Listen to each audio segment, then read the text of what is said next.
Dear learners, welcome.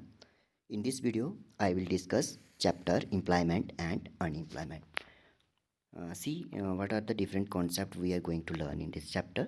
Some basic concepts: size of workforce in India, rate of participation in India. In this we will see labor force participation rate and workforce participation rate.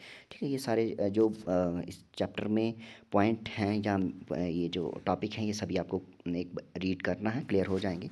इसमें कुछ खास नहीं है। Self employed and hired workers in India, occupational structure यानी किस sector में कितने लोग काम करते हैं, जॉबलेस ग्रोथ क्या है यानी जीडीपी ग्रोथ रेट बढ़ा है लेकिन फिर भी अनएम्प्लॉयमेंट बढ़ी है, इसका कारण क्या है ये हम देखेंगे।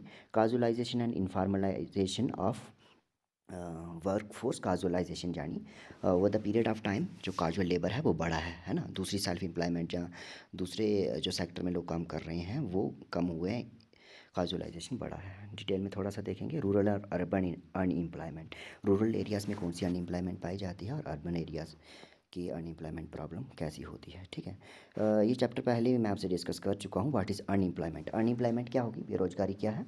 अगर कोई काम करना चाहता है उसको काम नहीं मिलता है उसको हम अनएम्प्लॉयमेंट कहेंगे, ठीक, अनएम्प्लॉयड कहेंगे। अब वॉलंटरली कोई काम करना चाहता है और उसको काम नहीं मिल रहा है उसी को अनएम्प्लॉयड कहेंगे। ऐसा नहीं है कि हर किसी को हम अनएम्प्लॉयड कहेंगे, ठीक है। तो ये सिंपल सी डेफिनेशन है, देख लीजिए। और वर्कर कौन होगा, जो सम प्रोडक्टिव एक्टिविटी कर रहा है, प्रोडक्टिव एक्टिविटी या प्रोडक्टिव इकोनॉमिक एक्टिविटी कर रहा है और उसका कंट्रीब्यूशन जीडीपी में रिकॉर्ड किया जा रहा है। फॉर एग्जांपल, अगर आप कोई काम कर रहे हैं, कोई भी सेल्फ एम्प्लॉयमेंट एक्टिविटी कर रहे हैं, मार्केट में काम कर रहे हैं, आपका कंट्रीब्यूशन जीडीपी में रिकॉर्ड हो रहा है तो आप वर्कर कहलाएंगे, ठीक है। तो ये डेफिनेशन आप देख लेंगे। सेल्फ एम्प्लॉयड वर्कर्स कौन होते हैं, हायर्ड वर्कर्स कौन होते हैं, इसको एक बार रीड करने से क्लियर हो जाएगा। काजुअल और रेगुलर वर्कर्स, काजुअल वर्कर्स जो डेली वेजर्स होते हैं उनको काजुअल वर्कर्स कहते हैं, इनको सोशल सिक्योरिटी बेनिफिट कोई नहीं होते। रेगुलर वर्कर्स जैसे जो परमानेंट गवर्नमेंट एम्प्लॉइज़ होते हैं वो रेगुलर वर्कर्स हैं, उनको social security benefits, insurance, gratuity, provident fund, ये सारी सुविधाएं होती हैं। लेकिन काजुअल वर्कर्स को ये सुविधाएं नहीं होती, सिंपल सा डिफरेंस है, ये आप जनरली देखते भी हो।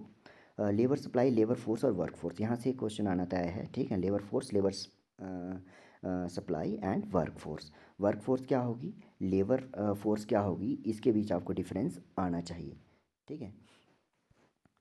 अब यहाँ पे वर्क फोर्स की ये फार्मूला सबसे ज़्यादा इंपॉर्टेंट है। Work force is equals to labour force minus number of persons not working but are willing to work, ठीक है। अब वर्क फोर्स कौन सी होगी, लेबर फोर्स कौन सी की, लेबर फोर्स में किसको कंसीडर करेंगे, 15 ईयर्स से जो भी 15 ईयर्स एंड अबव हमारी कंट्री में पॉपुलेशन है उसको हम लेबर फोर्स कहेंगे, क्योंकि वो लोग काम करने के लायक हैं, है ना।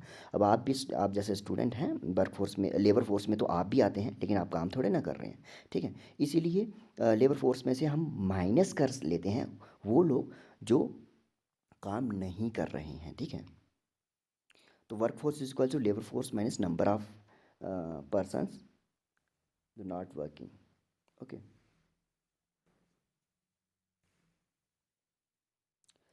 सो यहाँ पे number of persons unemployed, unemployed कितने हैं, लेबर फोर्स में से हम माइनस वर्क फोर्स करेंगे तो हमें अनएम्प्लॉयड मिल जाएंगे। और रेट ऑफ अनएम्प्लॉयमेंट का फार्मूला क्या है ये सब देख लेंगे आप। यहाँ से मैंने आपको बता दिया, ये वर्क फोर्स पार्टिसिपेशन रेट और लेबर फोर्स, ये सब यहाँ से एक क्वेश्चन आएगा, ठीक है। नेक्स्ट चलते हैं, size of work force in India. Work force कितनी है इंडिया में, 40 करोड़ लोग हैं जो वर्क फोर्स में आते हैं। 40 करोड़, हमारी पॉपुलेशन फॉर एग्जांपल 121 करोड़ है, उसमें से 40 करोड़ वर्क फोर्स है, काम करने वाले लोग हैं। 70% वर्क फोर्स है जो मेल वर्कर्स है और 30% फीमेल वर्क फोर्स है। जो डाटा है ये थोड़ा सा ध्यान रखेंगे, वर्क फोर्स में मेल फीमेल का रेशियो कितना है।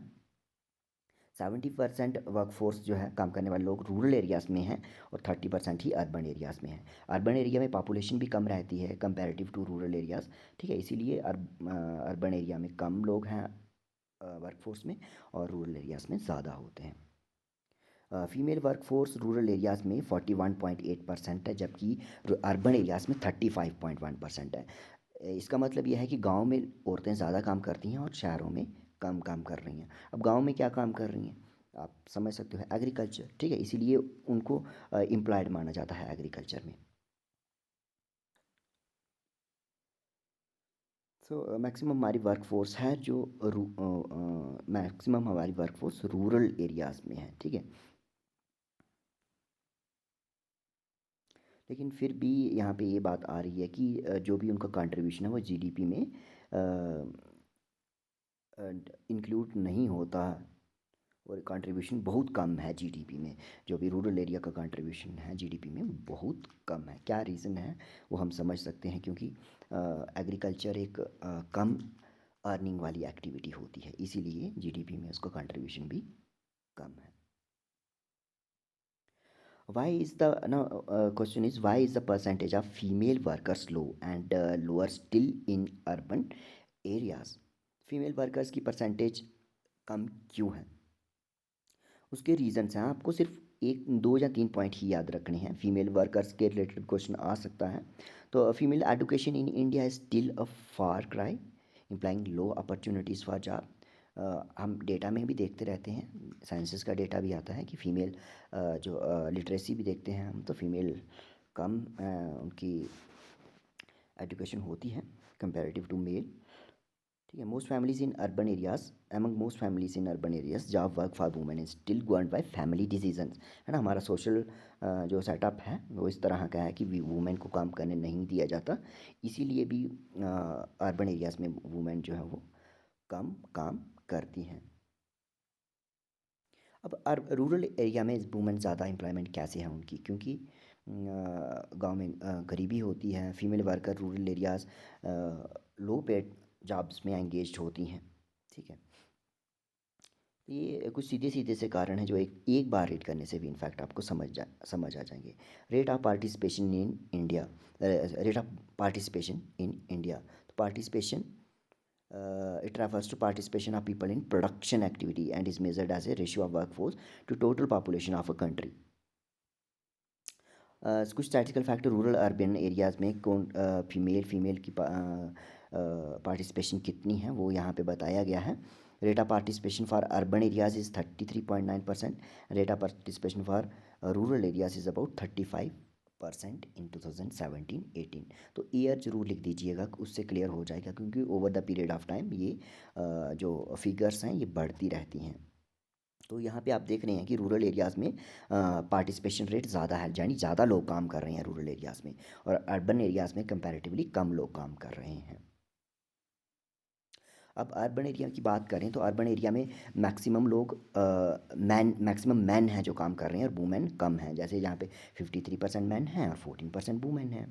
तो रूरल एरियाज़ में 51.7% मैन हैं और 17.5% वुमेन है, यानी रूरल एरियाज़ में कंपैरेटिवली देखें हम तो वुमेन ज़्यादा काम कर रही हैं।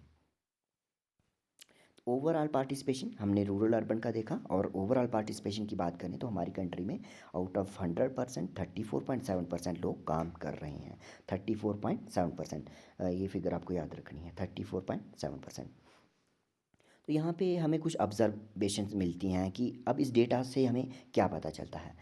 हाई डिपेंडेंसी रेशो है हमारी कंट्री में। डिपेंडेंसी रेशो क्या हो गई कि हमारी कंट्री में जो काम करने वाले हैं उन पर ज़्यादा बोझ है एक तरह से, यानी इन फैमिली ऑफ 5 अगर एक ही अर्निंग मेंबर है तो 4 उस पर डिपेंडेंट हो गए, है ना।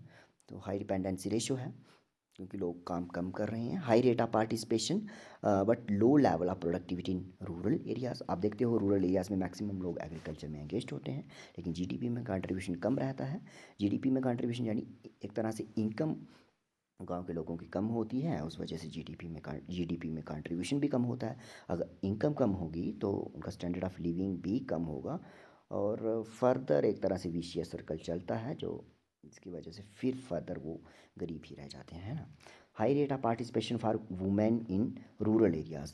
आपने पहले भी देखा वुमेन ज़्यादा काम करती हैं रूरल एरियाज़ में। अब कारण क्या हैं इसके, यहाँ पे ये कारण पॉइंट्स में बताए गए हैं कि वुमेन को एजुकेशन छोड़नी पड़ती है ना। लड़कियों को हम देखते हैं गांव में पढ़ाई छोड़ देती हैं, क्यों? कभी कभी तो दूर होता है स्कूल, और सोशल सेटअप भी ऐसा है, और सिक्योरिटी के पर्पस के हिसाब से फैमिली गर्ल्स को स्कूल नहीं भेजना चाहती। और साथ में ये भी होता है कि फैमिली की जो इनकम है वो कम होती है, और गर्ल्स जो है घर के कामों में हाथ बटाना शुरू कर देती हैं, चाहे एग्रीकल्चर के एक्टिविटीज़ में। preference for even less productive jobs sets in motion the vicious cycle of productivity vicious cycle of low productivity, low wage rate and high rate of participation in rural areas. Vicious circle एक तरह से बनता है। देखो, अगर income कम होगी तो standard of living कम होगा। आप देखते हो कि जिनकी इनकम कम होती है मैक्सिमम दवाइयों पे ज़्यादा खर्च हो जाते हैं उनके पैसे, और वो सेविंग नहीं कर पाते। और जो लो इनकम अर्निंग पीपल होते हैं उनकी मैक्सिमम जो एक्सपेंडिचर होता है वो खाने पे ही चला जाता है और वो सेविंग नहीं कर पाते। और ये विशियस साइकिल एक तरह से चलता रहता है, गरीब और गरीब होता जाता है। अर्बन एरियाज़ की बात करें तो high priority for education implies low priority for jobs and at an early age, यानी छोटी एज में जॉब को प्रेफरेंस नहीं दी जाती। इसीलिए रूरल एरियाज़ में है वो फीमेल्स ज़्यादा काम करती हैं। अर्बन एरिया में पहले पढ़ाई पे ज़्यादा फोकस किया जाता है। ठीक है, ये कारण है रूरल और अर्बन एरिया में डिफरेंस क्यों है। Self employed and hired workers in India. तो यहाँ पे ये हायर्ड वर्कर और सेल्फ एम्प्लॉयड का ग्राफ दिया गया है। आप सिंपली ग्राफ में देख सकते हैं कि जो सेल्फ एम्प्लॉयड वर्कर्स हैं रूरल एरियाज़ में ज़्यादा हैं, है ना, और अर्बन एरिया में कम है। सेल्फ एम्प्लॉयड यानी एग्रीकल्चर में, है ना, एग्रीकल्चर खुद की ज़मीन होगी तो खुद उस पर काम कर रही हैं। सेल्फ एम्प्लॉयड है यानी खुद काम दिया है उन्होंने, है ना, किसी के वहाँ थोड़ी काम करने जा रहे हैं वो। रूरल एरियाज़ में इसीलिए सेल्फ एम्प्लॉयमेंट ज़्यादा है comparative to urban areas. Urban areas में लोग सेल्फ एम्प्लॉयड कम होते हैं। वो जनरली फैक्ट्रीज़ में या दूसरे इंडस्ट्रियल एक्टिविटीज़ या ऑफिसेज़ की जॉब ज़्यादा करते हैं, वो सेल्फ एम्प्लॉयड नहीं होते। ग्राफ से आपको सिंपली क्लियर हो रहा है, और इसके रीज़न क्या हैं ये आप यहाँ पे एक बार रीड कर लीजिएगा, क्लियर हो जाएंगे आपको। आगे चलते हैं।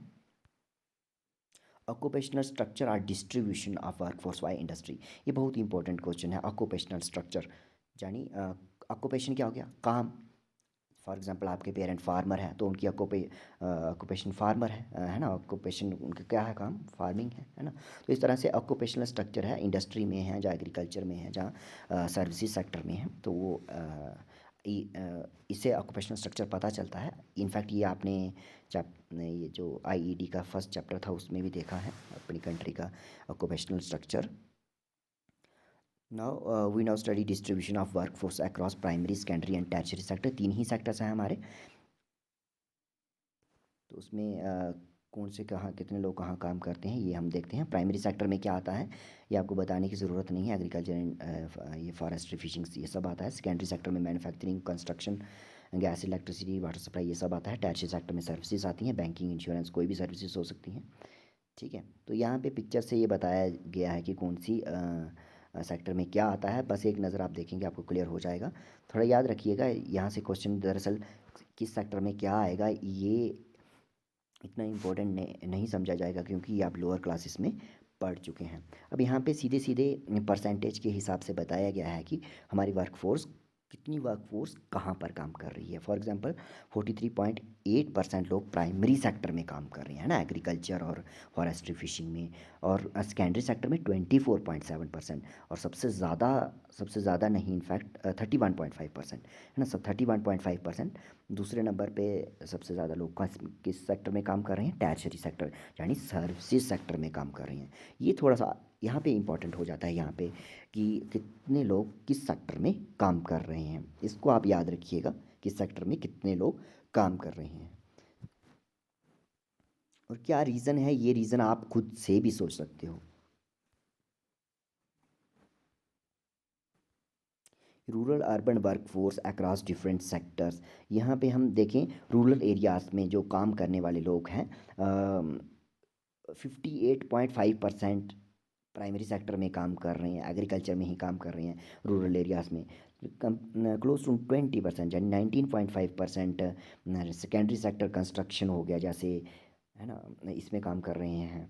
और 22% टर्शियरी सेक्टर में काम कर रही हैं। इस सिर्फ ग्राफ को देखकर आपको क्लियर हो जाएगा, ज़्यादा आपको पढ़ने की ज़रूरत भी नहीं होगी। ग्राफ में देख के आपको एक बार इन फिगर्स को थोड़ा माइंड में रख लीजिएगा कि अर्बन एरियाज़ में वर्कफोर्स सबसे ज़्यादा किस में काम कर रही है और रूरल एरियाज़ में सबसे ज़्यादा वर्कफोर्स कहाँ काम कर रही है। अर्बन एरियाज़ में आप देखते हो कि ज़्यादा लोग सर्विसेज करते हैं, इसलिए 63.3% पॉपुलेशन अर्बन, जहाँ वर्कफोर्स अर्बन एरिया की टर्शियरी सेक्टर में एंगेज है। लेकिन रूरल एरिया की बात करें तो सबसे ज़्यादा लोग कहाँ एम्प्लॉयड हैं, एग्रीकल्चर में। ठीक है, कौन क्या ऑब्जर्वेशन हमने इस ग्राफ से देखी वो यहाँ पे लिखी गई हैं। इनफैक्ट आपको ये ग्राफ सॉरी ये बार डायग्राम जा सकती है एग्ज़ाम में, और आपको एक्सप्लेन करना होगा, ऐसा क्वेश्चन भी आता है। ठीक है, यहाँ पे मेल फीमेल वर्कफोर्स की बात की है कि मेल कितने परसेंट कहाँ पे काम करते हैं, अर्बन एरिया में क्या स्थिति है और रूरल एरियाज में क्या स्थिति है। यहाँ पे एक बात आती है जॉबलेस ग्रोथ। ये जॉबलेस ग्रोथ का टॉपिक भी इम्पोर्टेंट रहा है, इनफैक्ट आज भी ये बर्निंग टॉपिक है कि हमारा जीडीपी तो बढ़ा है over the period of time, हमारी नेशनल इनकम बढ़ी है ना, इनकम ग्रो की है हमारी कंट्री की, और जीडीपी हम देखते हैं कि ओवर इनफैक्ट डबल डिजिट तक टच किया है ना। लेकिन फिर भी एम्प्लॉयमेंट कम हुई है ना, इनकम बढ़ी है लेकिन एम्प्लॉयमेंट कम हुई है। इसको देखते हैं, increase in the level of output in two is achieved in two ways. ठीक है, अब ये जो हमारी आउटपुट बढ़ी है, जीडीपी का बढ़ना मतलब हमारी आउटपुट का बढ़ना है ना, तो आउटपुट बढ़ी है थ्रू ग्रेटर एम्प्लॉयमेंट एंड और बेटर टेक्नोलॉजी।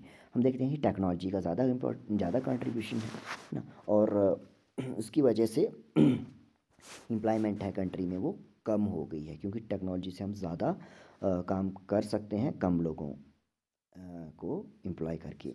जॉबलेस ग्रोथ की डेफिनेशन यहाँ पे लिखी है, it is a situation when the level of output in the economy tends to rise to innovative technology without any perceptible rise in the level of employment. Employment नहीं बढ़ती है लेकिन GDP बढ़ रहा होता है। तो सिंपल सी ये दो लाइनों में आप समझ सकते हैं जॉबलेस ग्रोथ क्यों है, बिकॉज ऑफ इनोवेटिव टेक्नोलॉजी। इसका कारण सीधा सीधा ये है। अब यहाँ पे हम टेक्नोलॉजी पे क्यों ज़्यादा निर्भर कर रहे हैं, एम्प्लॉयमेंट पे कम क्यों एम्प्लॉयमेंट पे फोकस नहीं करते। हमें पता है कि हमारी कंट्री में स्किल्ड लोगों की कमी है, इनफॉर्मल सेक्टर में इतने सारे लोग काम कर रहे हैं, फिर भी क्या कारण है कि टेक्नोलॉजी पर ज़्यादा फोकस किया जा रहा है।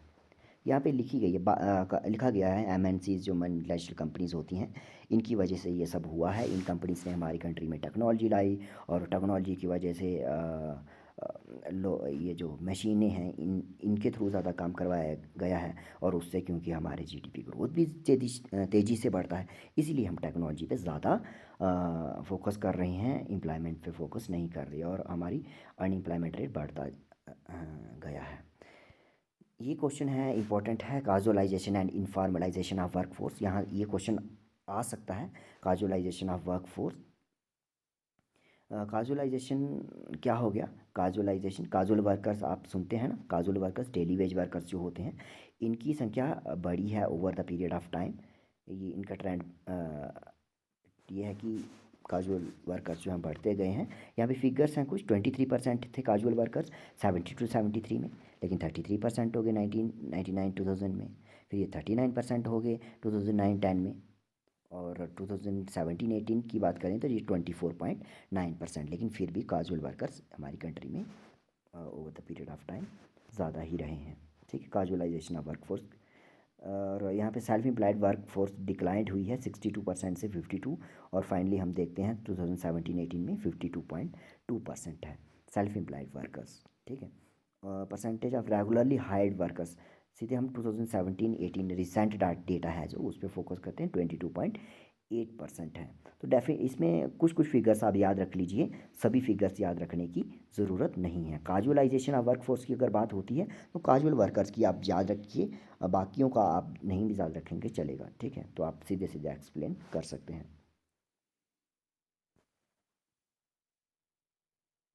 अब काजुअलाइजेशन ऑफ वर्कफोर्स क्यों हुई है, logic is simple and runs like this. यहाँ पे रीज़न दिए गए हैं कि self employed workforce rural area में पाई जाती है, फार्म्स पे लोग काम करते हैं, गेनफुली एम्प्लॉयड नहीं होते हैं। हम देखते हैं डिस्गाइज्ड अनएम्प्लॉयमेंट में छुपी हुई बेरोजगारी गाँव में ही पाई जाती है। इनफॉर्मलाइजेशन वाला टॉपिक देख लेते हैं। एम्प्लॉयमेंट में ब्रॉडली भी classified as formal sector employment और इनफॉर्मल सेक्टर। ये आपने क्लास 10th में भी पढ़ा था, फॉर्मल सेक्टर और इनफॉर्मल सेक्टर क्या होता है। फॉर्मल सेक्टर क्या है, ऑर्गेनाइज सेक्टर कहेंगे, ऑर्गेनाइज सेक्टर जिसमें गवर्नमेंट डिपार्टमेंट्स आते हैं, पब्लिक एंटरप्राइजेज आते हैं, प्राइवेट एंटरप्राइजेज जो ऐसे प्राइवेट एंटरप्राइजेज जो 10 से ज़्यादा लोगों को एम्प्लॉय करते हैं, वो भी इसी में आते हैं, फार्मल सेक्टर में ही आते हैं। ऐसा नहीं है कि गवर्नमेंट सेक्टर वाले ही फार्मल सेक्टर में आते हैं, ठीक है। प्राइवेट एस्टेब्लिशमेंट भी फार्मल सेक्टर में आ सकती हैं। इनफॉर्मल सेक्टर की अगर बात करें, इसमें अनऑर्गेनाइज सेक्टर आता है। अनऑर्गेनाइज सेक्टर यानी 10 से कम लोगों को जो एम्प्लॉय करते हैं वो इनफॉर्मल सेक्टर में आते हैं। इसके 10 worker decide farming and self employment ventures को छोड़ दिया जाए अगर, इनफॉर्मल सेक्टर में ये लोग आते हैं।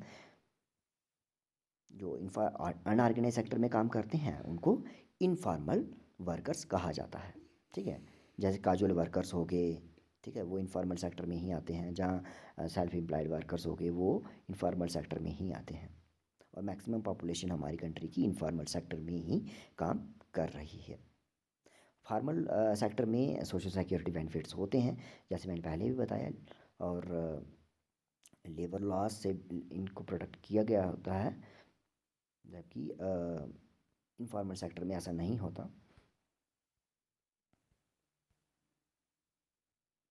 आगे देखते हैं रूरल एंड अर्बन अनएम्प्लॉयमेंट। अब रूरल एरियाज़ में कौन सी अनएम्प्लॉयमेंट पाई जाती है और अर्बन एरियाज़ में कौन सी। रूरल एरियाज़ में डिस्गाइज्ड अनएम्प्लॉयमेंट यानी छुपी हुई बेरोजगारी। इसकी सिंपल सी एग्जांपल है एग्रीकल्चर। बस एग्जांपल को आपने याद रखना है।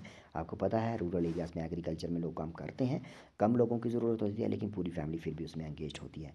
और रूरल एरियाज़ में एक और अनएम्प्लॉयमेंट पाई जाती है, एक और बेरोजगारी पाई जाती है, सीजनल। सीजनल यानी एग्रीकल्चर में सीजनल काम ही होता है ना। फसल लगा दी और फिर काटने के टाइम ही उसको काम होगा एग्रीकल्चर में, है ना। बाकी तो लोग अनएम्प्लॉयड रहते हैं, इसलिए नरेगा स्कीम उनके लिए शुरू की गई है। सीजनल अनएम्प्लॉयमेंट रहती है, ठीक है। और भी सीजनल एम्प्लॉयमेंट की एग्जांपल्स है, जैसे शुगर केन क्रशिंग, जब गन्ना पैदा हो जाता है उसके क्रशिंग के लिए एम्प्लॉयमेंट दी जाती है, लेकिन ये भी सीजनल है ना। एक दो एग्जांपल याद रखिए, एग्जांपल से आपके जो आंसर है वो स्ट्रांग हो जाता है, इसलिए एग्जांपल इंपॉर्टेंट है। अर्बन अनएम्प्लॉयमेंट की बात करें तो इंडस्ट्रियल अनएम्प्लॉयमेंट है। जो इलिटरेट पीपल हैं, काम करना चाहते हैं, उनको काम नहीं मिलता है, ठीक है। इंडस्ट्रियल अनएम्प्लॉयमेंट हो गई। और एडुकेटेड अनएम्प्लॉयमेंट, शहरों में हम देखते हैं मैक्सिमम लोग पढ़े लिखे होते हैं, लेकिन फिर भी उनको काम नहीं मिलता है। मे बी जो उनको स्किल्ड एजुकेशन नहीं मिली हो, है ना। सिर्फ डिग्री होल्डर्स होते हैं, उनके पास स्किल नहीं होता, इसीलिए शहरों में उनको काम नहीं मिलता। Educated unemployment is another unemployment in urban areas. तो अर्बन एरियाज़ में आपने देखा इंडस्ट्रियल अनएम्प्लॉयमेंट है और एडुकेटेड अनएम्प्लॉयमेंट है, ठीक है। कुछ जो other areas other type of unemployment है, वुमेन अनएम्प्लॉयमेंट, सब आप देख लीजिए। Common type of unemployment across rural and urban areas. एक ओपन अनएम्प्लॉयमेंट हो गई, लोग काम करना चाहते हैं लेकिन उनको काम नहीं मिल रहा। स्ट्रक्चरल अनएम्प्लॉयमेंट, जैसे स्ट्रक्चरल चेंजेस इकानमी में हो रही हैं। स्ट्रक्चरल चेंजेस में क्या आ गया, टेक्नोलॉजी चेंज हो गई है ना। पहले एक पुरानी मशीन से दूसरी मशीन से काम करते थे, अब नई मशीन आ गई, और उसके लिए लोग नए टेक्नोक्रेट्स, नए लोग चाहिए जो टेक्नोलॉजी या स्किल्ड हों, और जिनको नहीं आता मशीनों पे काम करना, वो अनएम्प्लॉयड हो जाते हैं। और डिमांड का पैटर्न भी चेंज होता जाता है। फॉर एग्जांपल कोई एक पर्टिकुलर प्रोडक्ट कोई इंडस्ट्री बना रही थी, लेकिन मार्केट में और किसी तरह का प्रोडक्ट की डिमांड शुरू हो गई, उस इंडस्ट्री को शट डाउन करना पड़ेगा, ठीक है। ये स्ट्रक्चरल अनएम्प्लॉयमेंट है, नहीं बुनियादी ढांचे के संबंधित अनएम्प्लॉयमेंट जो बेरोजगारी है वो है। अनएम्प्लॉयमेंट अंडर एम्प्लॉयमेंट क्या होती है। फॉर एग्जांपल आप अच्छे पढ़े लिखे हैं, लेकिन आपको जैसी आपकी पढ़ाई है उसके हिसाब से जॉब नहीं मिली हुई है, तो उसको अंडर एम्प्लॉयमेंट कहेंगे, ठीक है। अब अंडर एम्प्लॉयमेंट में ही remains unemployed for some months in a year और सम आवर्स एवरी डे। तो जिस हिसाब से उसकी एडुकेशन है, जहाँ एबिलिटी है, उसके हिसाब से उसको काम नहीं मिल रहा है। Under employment is a situation in which a worker does not get a full time job भी है, और जैसे मैंने आपको बताया ये भी उसमें ही आता है, अंडर एम्प्लॉयमेंट में ही आता है, जो मैंने आपको बताया।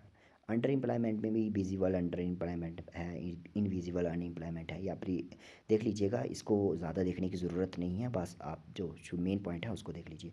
फ्रिक्शनल अनएम्प्लॉयमेंट क्या हुई, फ्रिक्शनल यानी कुछ समय के लिए जब कोई अनएम्प्लॉयड रहता है, तो उसे हम फ्रिक्शनल अनएम्प्लॉय कहते हैं।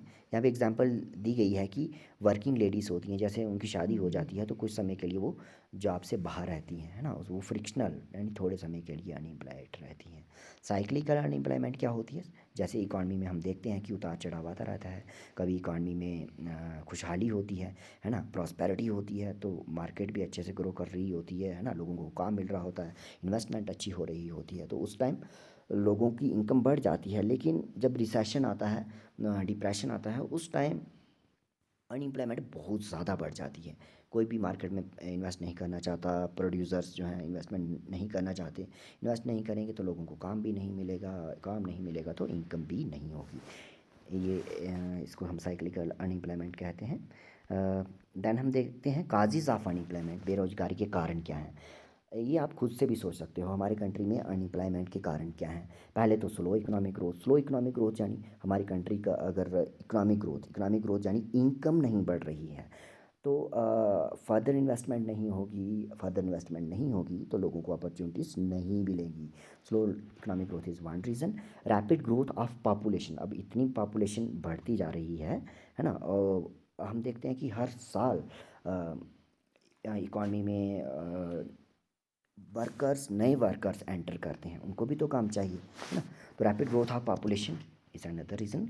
एग्रीकल्चर ए सीजनल ऑक्यूपेशन, हमें पता है एग्रीकल्चर में कुछ समय के लिए काम होता है, उसके बाद लोग अनएम्प्लॉयड रहते हैं, और एग्रीकल्चर लो अर्निंग जॉब है एक तरह से।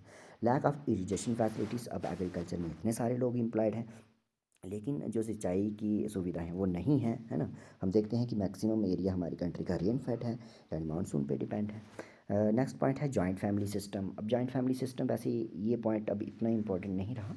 जॉइंट फैमिली सिस्टम, अब न्यूक्लियर फैमिली सिस्टम हमारी कंट्री में बढ़ता जा रहा है।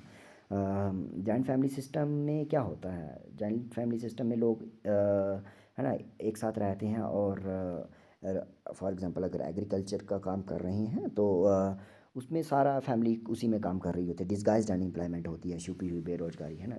ऐसा लगता है कि सभी काम कर रहे होते हैं लेकिन उनका मार्जिनल प्रोडक्ट ज़ीरो होता है। और भी कुछ कारण हैं, जैसे यहाँ पे decay of cottage and small industries ज़्यादा लोगों को काम देती थी। अब क्योंकि अच्छी टेक्नोलॉजी वाली अच्छी बढ़िया इंडस्ट्रीज सेटअप हो गई हैं तो इन लोगों को काम नहीं मिल रहा है। लो सेविंग्स एंड इन्वेस्टमेंट, हमारी कंट्री में सेविंग्स लोग बहुत कम कर पाते हैं। क्योंकि लोगों की लो इनकम जॉब्स में मैक्सिमम पीपल एम्प्लॉयड हैं। अगर लो इनकम जॉब में होंगे मैक्सिमम उनकी जो स्पेंडिंग है वो खाने पे ही चली जाती है, ठीक है, वो सेव नहीं कर पाते। Limited mobility of labour is another factor. Limited mobility of labour यानी हमारे कुछ सोशल कॉन्स्ट्रेंट भी होते हैं और फैमिली कॉन्स्ट्रेंट भी होते हैं। लोग एक जगह से दूसरी जगह पे काम करने जाना पसंद नहीं करते हैं हमारी कंट्री में। दूसरे कारण जैसे लैंग्वेज, अलग अलग स्टेट्स की लैंग्वेज अलग अलग है, रीति रिवाज अलग हैं, रिलीजन अलग हैं, तो ये भी मोबिलिटी को हाइंडर करते हैं। मोबिलिटी इंपॉर्टेंट क्यों है? अब मोबिलिटी इंपॉर्टेंट इसीलिए है क्योंकि एक जगह से दूसरी जगह लोग काम करने जा सकेंगे तो वहाँ उनको उनको हाई अर्निंग जॉब्स मिलेंगी तो उनका स्टैंडर्ड ऑफ लिविंग इम्प्रूव होगा। तो ये थे कारण, है ना। ये हमने काफ़ी सारे कारण देखे अनएम्प्लॉयमेंट के कि हमारी कंट्री में अनएम्प्लॉयमेंट क्यों है। ये काफ़ी सिंपल सा हो गया, है ना। तो economic and social consequences of unemployment. अब आर्थिक और सामाजिक परिणाम क्या होंगे अनएम्प्लॉयमेंट के, बेरोजगारी के। इकोनॉमिक कॉन्सिक्वेंसेस क्या होंगे? Non utilization of man power. देखो इतनी सारी मैन पावर हमारी कंट्री की वेस्ट हो रही है। अगर हम उनको एम्प्लॉयमेंट नहीं दे पा रहे हैं तो हमारी कंट्री की मैन पावर वेस्ट हो रही है, हम उसको नॉन यूटिलाइज कर रहे हैं। ये एक सोशल वेस्टेज भी है, हमारी कंट्री का भी लॉस है और एक तरह सोशल वेस्टेज भी है। लॉस ऑफ आउटपुट, हमारी कंट्री की मैन पावर अगर एम्प्लॉयड नहीं है तो आउटपुट हम एक तरह से जितना पोटेंशियल है हमारी कंट्री का उससे कम प्रोड्यूस कर रहे हैं। और हम इस तरह से ऐसी सिचुएशन अगर रहती है तो हम स्टिल डेवलपिंग ही रहेंगे, हम डेवलप्ड नहीं बन सकते। लो कैपिटल फॉर्मेशन, अब ये लो कैपिटल फॉर्मेशन क्या है? लो कैपिटल फॉर्मेशन क्या है कि इन्वेस्टमेंट कम करना, है ना। सेविंग कम है, इन्वेस्टमेंट भी कम होगी, ठीक है। तो इन्वेस्टमेंट हम कम कर रहे हैं तो इसीलिए कैपिटल फॉर्मेशन कम है। लो प्रोडक्टिविटी, इकोनॉमिक कॉन्सिक्वेंसेस हमने ये 3 देखे। Then low productivity fourth consequence है कि जो अनएम्प्लॉयमेंट है, इससे लो प्रोडक्टिविटी डिस्गाइज्ड अनएम्प्लॉयमेंट होती है एग्रीकल्चर सेक्टर में। अब डिस्गाइज्ड अनएम्प्लॉयमेंट का मतलब यह है कि बहुत सारे लोग अनएम्प्लॉयड होते हैं एक तरह से रूरल एरिया में, लेकिन फिर भी उनको गिना जाता है काम करने वालों में। अब सोशल कॉन्सिक्वेंसेस क्या होंगे? लो क्वालिटी ऑफ लाइफ, है ना। अगर अनएम्प्लॉयमेंट है तो कम इनकम होगी, कम इनकम यानी कम स्टैंडर्ड ऑफ लिविंग, है ना। जेंडर इनइक्वालिटी होना, जेंडर का तो इशू रहता ही है। फीमेल्स को कम सैलरी दी जाती है, जहाँ कम वेजेस दी जाती हैं, मेल को ज़्यादा मिलती हैं। अनइक्वल डिस्ट्रीब्यूशन है वेल्थ का, सोशल जस्टिस उनके साथ नहीं होता। सोशल अनरेस्ट रहती है एक तरह से, ठीक है। क्लास स्ट्रगल रहती है। क्लास स्ट्रगल क्या हो गया? लो क्लास, अपर क्लास, इस तरह का जो डिफरेंस है वो बढ़ता जाता है इकॉनमी में। अब गवर्नमेंट ने क्या काम किए हैं अनएम्प्लॉयमेंट को रिड्यूस करने के लिए, ये इंपॉर्टेंट क्वेश्चन बन जाता है। Suggestions to solve the problem of unemployment in India. तो गवर्नमेंट ने क्या क्या काम किए हुए हैं, क्या सुजेशंस हैं कि अनएम्प्लॉयमेंट को इकॉनमी से दूर किया जाए। सो जो गवर्नमेंट ने किया है, अलग अलग स्कीम्स एम्प्लॉयमेंट को बढ़ाने के लिए शुरू की गई हैं। वीडियो कितनी आधे घंटे की हो चुकी है, बस जल्दी से इसको कंक्लूड करेंगे। इंक्रीज़ इन प्रोडक्शन बढ़ाई जाए तो अनएम्प्लॉयमेंट की प्रॉब्लम कम हो सकती है। प्रोडक्टिविटी बढ़ाना ज़रूरी है। प्रोडक्टिविटी यानी अगर आप पहले 100 रुपीज़ का काम पर डे में करते हैं, तो 200 यूनिट्स या 300 रुपीज़ का काम अगर आप कर सकते हैं तो आपकी प्रोडक्टिविटी बढ़ रही है। प्रोडक्टिविटी बढ़ाने की ज़रूरत है। कैपिटल फार्मेशन यानी सेविंग बढ़ाएंगे तो कैपिटल फार्मेशन इन्वेस्टमेंट ज़्यादा बढ़ाने की ज़रूरत है। सेल्फ एम्प्लॉयड पर्सन को हेल्प देने की ज़रूरत है। अब गवर्नमेंट इस पर काफ़ी काम कर रही है, सेल्फ एम्प्लॉयमेंट के लोन प्रोवाइड करती है। एजुकेशनल रिफॉर्म्स की ज़रूरत है, क्योंकि हमारे जो डिग्री अर्नर्स थे वो एम्प्लॉयमेंट नहीं ले पा रहे हैं, है ना। तो यहाँ पे वोकेशनल एजुकेशन पे ज़्यादा फोकस करने की ज़रूरत है, जो कि गवर्नमेंट अभी कर भी रही है। टेक्निक्स ऑफ प्रोडक्शन चेंज करने की ज़रूरत है। कोऑपरेटिव इंडस्ट्रीज़ पे काम करने की ज़रूरत है। एम्प्लॉयमेंट प्रोग्राम्स चलाने की ज़रूरत है, ठीक है। ये सारे सुजेशंस होगी। नेक्स्ट, गवर्नमेंट ने क्या क्या किया है? गवर्नमेंट ने काफ़ी सारी चीज़ें की हुई है ना, इसके लिए अनएम्प्लॉयमेंट को और पॉवर्टी को दूर करने के लिए एम्प्लॉयमेंट प्रोग्राम्स चलाए हैं। काफ़ी सारी चीज़ें हैं, जैसे skill India, make in India startups हैं। ये भी एक तरह से इकॉनमी में ग्रोथ बढ़ाने के लिए और एम्प्लॉयमेंट के लिए, एम्प्लॉयमेंट की डायरेक्शन में काम है। तो जो ये शॉर्ट आंसर है, इनको एक बार रीड कर लीजिएगा। यहाँ इस वीडियो में इतना ही, ठीक है। एक बार इस वीडियो को सुन लीजिए ध्यान से। Thank you for watching.